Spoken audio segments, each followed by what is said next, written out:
this is your girl Naziri. I'm back with another video, guys. And today, of course, we're still talking about Atypical Season 2, Episode 3, Little Dude and the Lion. The title actually comes from a story that Sam is telling to a therapist. You don't really see who that therapist is. In my opinion, I slightly hope it's his old therapist, Julia, since he still hasn't really found a therapist that he likes. And it's an analogy that she told him about an autistic kid who got too overwhelmed by the noise and things of the African jungle. He ran away and ended up in a lion's belly, you know. And that's that whole analogy of the title.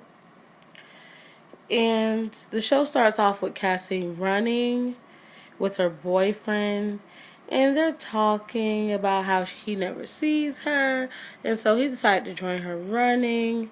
And then they're like against this tree and they're kissing, and he's, and then he says, well, he offers to, let's do this somewhere else, preferably with no clothes on, hinting that he wants to have sex. And she gets a little awkward, a little flustered, and says, I think we should slow down. And he's like, that's fine, we can slow down, we can take it as slow as you want. And he kind of jokes with her because she's acting very flustered and awkward and weird with him. And then she just proceeds to keep running. And it's kind of like the first time, because the first time it didn't really go too well. So this time they want to make sure that it kind of goes right. And she offers to watch a movie with him the next day. And then Sam starts talking about the melanin species. I'm not sure if I'm pronouncing that right. Pretty much I know I'm not pronouncing that right. But pretty much they and how they survive based upon knowing and sticking with their pact. Whoa, this thing is heavy. And basically saying that his pact is it keeps migrating. Like his sister Cassie now goes to Clayton. His mother now lives at another home because the father pretty much put her out. Well, it's not pretty much, he put her out. And she's at another person's house. And his old therapist is on to new patients. And Paige has just pretty much didn't want to be around him anymore.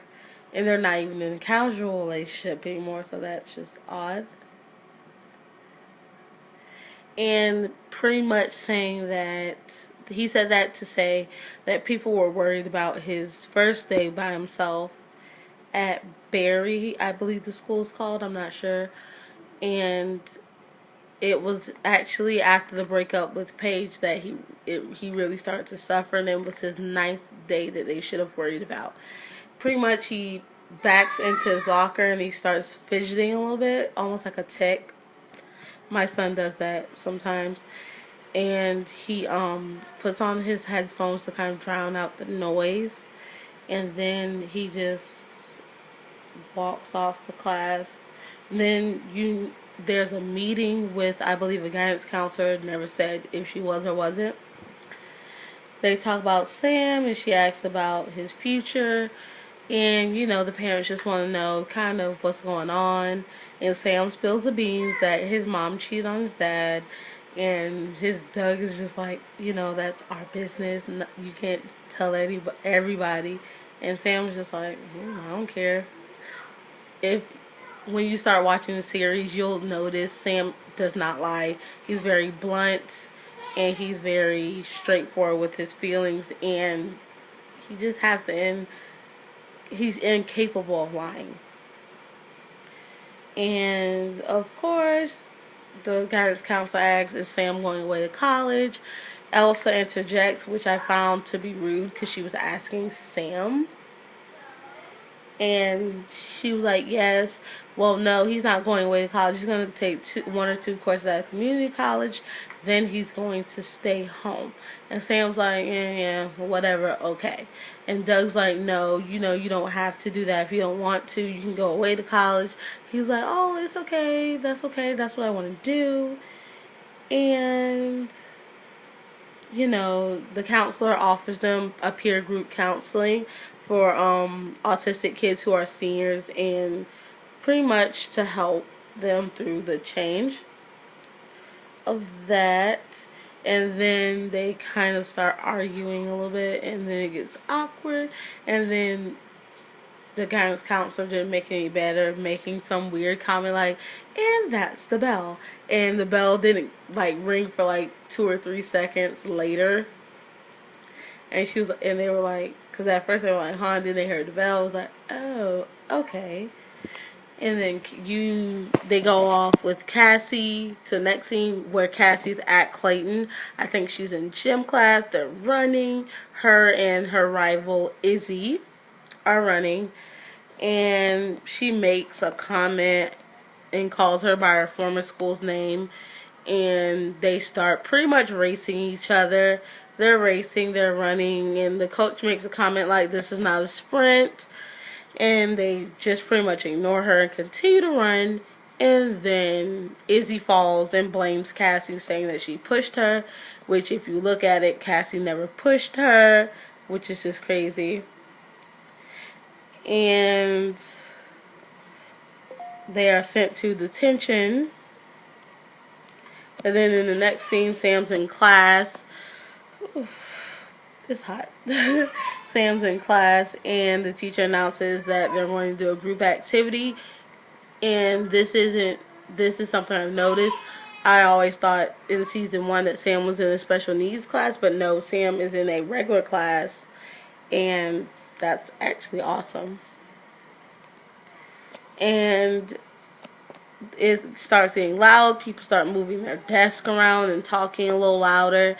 And Sam kind of just stays to himself. He puts on his headphones. The teacher's trying to get his attention to join a group. And when she, notices he can't hear her, she taps him and he freaks out. Okay, this is unraveling. That's not fun. And he freaks out. He just runs out the door. And, hold on. And he runs out the door. And they actually, in the previous scene, before Cassie starts running, pretty much racing Izzie, Sam, you can hear Sam talking about the term elopement, which is an autistic term for when, pretty much running away, when an autistic child is so overwhelmed that they just have to run away.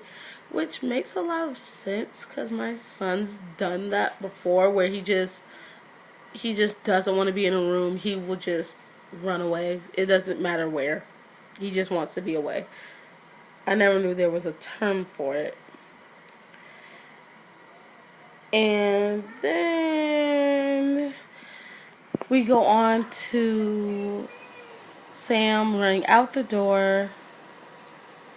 And he gets hit by one of his fellow classmates who's barely driving driver's ed car. And she taps him. He falls to the ground, and then she's like, "Oh my gosh, I'm so sorry." She kind of freaks out, and then he runs back into school, into what looks like the art room, and then hides in the closet. And I think there's another student in there who's smoking. Don't know what. Not really significant.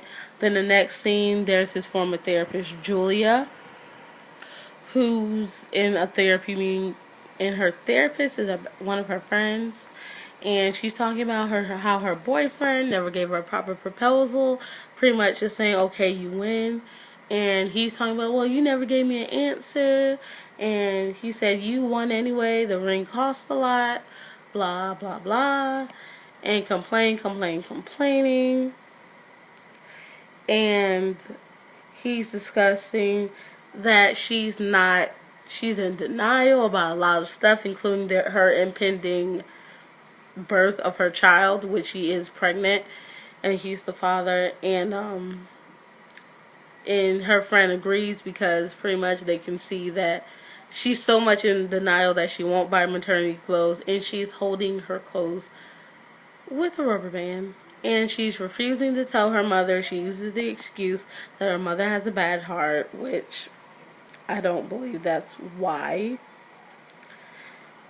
And she needs to tell them about the baby. Then pretty much Izzie and Cassie are in detention in the gym coach's office. They argue. The gym coach pretty much says, Cassie, you're going to ice Izzie's hand. And, Izzie's being a jerk. She's been a jerk since the first episode of season 2, where she first, I think when she first meets Cassie, and she pretty much she was supposed to help her and guide her so she won't be late to all of her classes, and she's just being mean. And then Cassie makes a comment like, well, you push me. She's like, I didn't, blah blah blah. And she asks Cassie to give her phone, where she makes a phone call, and Cassie assumes she calls and she's like, well, could you watch the baby for a few more hours? Cassie assumes it's Izzie's child, and come to find out it's actually her mom's kid. And she pretty much raises her siblings. And then Cassie kind of just sits back and realizes how much they are alike. And she pretty much tells Izzie that she does that too, pretty much, with her brother Sam, who is autistic. And Cassie's like, wow. And she pretty much asks Izzie, are you like uber rich? She's like, no, I'm not uber rich or anything like it. And pretty much they just get to know each other. Then Elsa's on the phone with Doug about Sam running away from school and being hit by a car. Elsa's getting dressed to go pick Sam up from school, but Doug says no in just pretty much a irritated tone. He's so irritated with her about what happened. He's just pretty much being a douche for no reason, because all she wants to do is do what she's been doing, and that's take care of her family. Because he hasn't been the most supportive of Sam's condition and all that. He just really started to understand in season 1. And now he acts like he just got this. Sam's father picks him up from school, and he's making him a grilled cheese. They talk about, do you like pizza or grilled cheese better? Sam says grilled cheese because it's more firmer to grasp. And you notice that it looks like he's trying not to burn it, which is true. He's not trying to burn it because Sam won't eat it afterwards. And then when he's done, it does not look burnt to my knowledge, but to Sam it is burnt. And he pretty much just smells the air and like, you burnt my grilled cheese. And he's like, I know. And then they talk about the peer group. And also that Elsa reminds before that, Elsa reminds Doug about counseling. And then they talk, and toward the end of that scene, Doug suggests that they go to the peer counseling group. I believe it was just so he didn't have to look at Elsa's face at marriage counseling. And then, of course, the next scene, Sam's at peer counseling. Elsa's waiting for Doug at marriage counseling. And she makes a comment like, oh, I really like your hair, to the therapist, because pretty much she's nervous and freaking out. And Sam is pretty much in group, and one of the group members makes a comment like, I'll let all my teeth fall out, because she has to switch dentists and she's not very good with change. Sam says that's dumb to do that. And then the counselor says, don't be judgmental. And then another group member makes a judgment of Sam's judgment and is like, okay, blah, that was just whatever. And another student actually said, if you're willing to wait a few years, I can be